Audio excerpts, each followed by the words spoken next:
wako juu. Kutakuwa na uamsho kwenye nchi hii wa namna ya ajabu. Niliona ya kwamba Mungu anatembea. Kuna maandishi yameandikwa yako kama kwenye chombo kama ambulance unaifahamu ile inapeleka wagonjwa.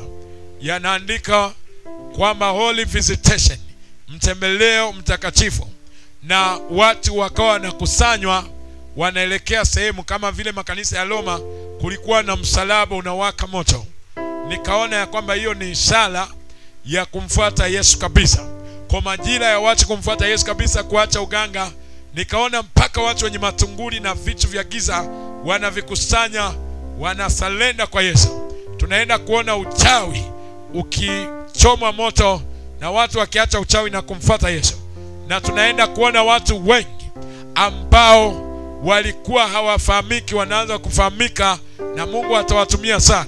Tutaanza kuona wanawake wakiwa waombaji waliojaa mamlaka, hata kiasi cha kufufua, hata kiasi cha kurejesha ndoa zao. Mungu ataenda kuwabariki wanawake, wataenda kuwa na nguvu. Kama ambavyo shetani amewekeza uchawi ndani ya kanisa, Mungu anaenda kuwekeza nguvu kwa hawa wanawake ambao wanatakiwa wawe jeshi kubwa. Sema amen. Sema haleluya. Sema haleluya. Ombeeni baraka ya watoto na uchumi. Nimeona uchumi unakuja, hasa huku Bunda. Uchumi unakuja, unakuwa vizuri. Mtamuona Mungu akibadilisha mji huu.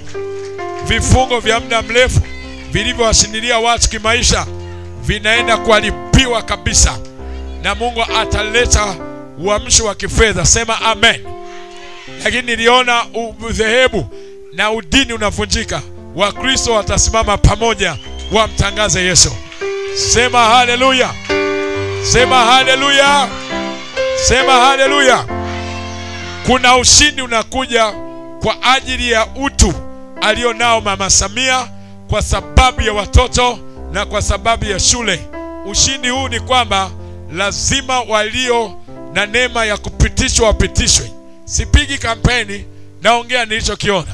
Kuna kitu huyu mama muombe, anaenda ukimalizia kwa ajili ya watoto wenu. Anaenda ukimalizia kwa ajili ya future ya taifa hili. Sema amen.